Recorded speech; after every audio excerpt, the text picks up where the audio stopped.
So it was time for another Redline restoration. And I dug through the junkyard heap. I came across this overpainted with like heavy army green Lola G.T.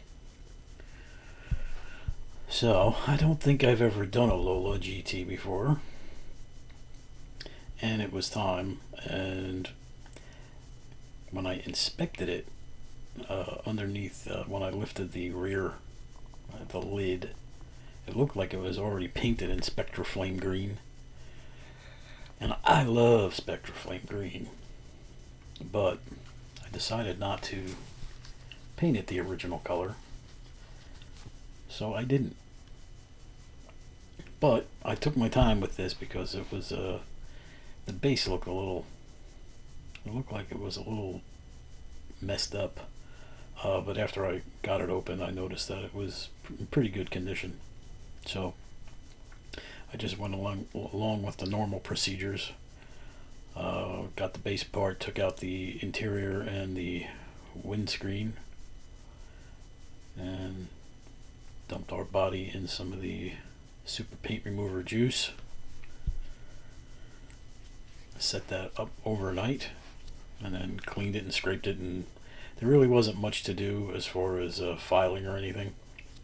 So it was actually pretty good and in really good condition, because whoever painted over it must have painted over it before it started to get any chips or cracks in it.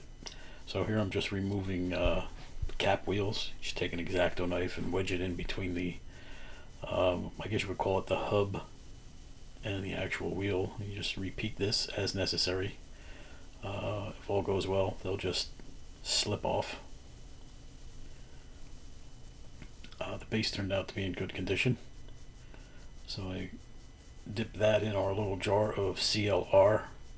That's actually the last usage of that CLR. You can see it's pretty cloudy and nasty. So after I dipped this body in there, I replenished it with a new batch. It was time. So I use, I think it's called Blue Magic metal polish. I use it on plastics, I use it on metal. It actually is pretty versatile. Yeah, it's called Blue Magic. It stinks to high heaven. It's really, maybe it's just me, I'm sensitive to it. So I fire up my denim wheel on my drill press and just give it a once over. It's actually not as terrible as you would think it is. You would think putting it on a denim wheel, the plastic would burn up, but if you move it around pretty quickly, it really does the job. So same thing with the base, some Blue Magic. Make sure to keep moving the piece. Don't leave it sitting in one spot too long, because metal will get hot, and if you're not wearing gloves or anything, your fingers will burn. So the drill press is usually set about 750 RPMs when I do this, so it's not too fast. Doesn't give me a chance to, even if I stayed in one spot too long, it won't burn or burn up. So here is our body.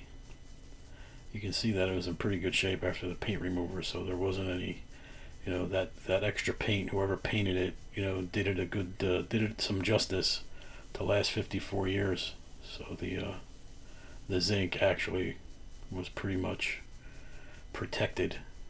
So I gave it a good polish. And here's the final assembly. You can see I decided to go with Spectra Flame Red. I think I don't think I've done many red Spectra Flame paint jobs. So the final assembly is my custom assembly, where these posts, I drilled them out, and I had the usual trouble where they kind of ripped. I don't know what it is with these skinny posts. They just give me a bunch of heartache and grief. So I'm going to use my steel stick method. You can see the little ball of steel stick there. That's how I'm going to assemble it. I get a little bit of a meatball size. Put some on the inside of the vehicle, on the post itself.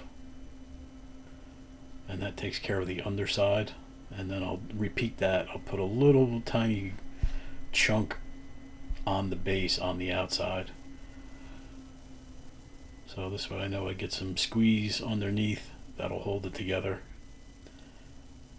and I'll get enough on the outside so I can use my Sharpie cap to make my imitation rivet. So you can see it squeezes through the base, the hole in the base. And then I clean some of that squeeze out, because if that would have hardened, that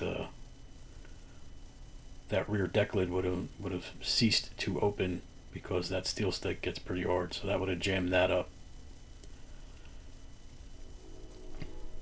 So this process it's painstaking. I'm still a fan of using the screws, but on things where the posts like this are just really skinny, I don't feel like really buying the other drill bits and the other tap sizes. Maybe I will at some point. I kind of like this method after I stumbled on it, making it look like one of you're redoing the original rivet. So I'll continue to do this until I just want to switch it up, or I just get tired of it.